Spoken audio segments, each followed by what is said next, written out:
Good morning everyone. ఈ picture లో మీరు ఎర్త్ కరగడం చూస్తున్నారు కదా, ఇది నిజంగా కరగడమా? నో.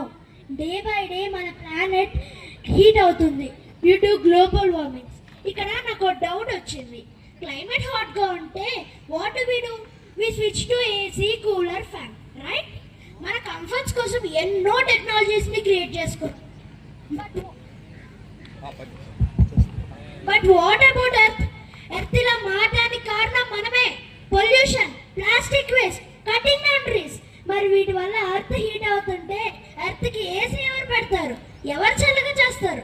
దీనికి సొల్యూషన్ కాస్ట్లీ మిషన్స్ కాదు, టెక్నాలజీ అంతకన్నా కాదు. So I have a solution and I want to share with you all. It's nothing but a small plant. Trees are natural air conditions of our planet. If you want to cooler earth, then we must grow a greener earth. మన earth కి AC లేదు, చెట్టులతో నాటే మొక్కలే earth కి AC. Let's do it. It save a tree, it will not charge a free. Thank you. Awesome నానా, awesome, excellent. ఇంత చక్కగా చెప్పు ఒకసారి నుంచో. Very good. ఈ బాబండి సో ఎంత నీట్గా కథలా చెప్పలేదు, ఏదో బై హార్ట్ చేసినట్టు, రైట్? చాలా నీట్గా ఎక్స్ప్లెయిన్ చేశాడు. Can we give him a good round, like a big round of applause, please. Right?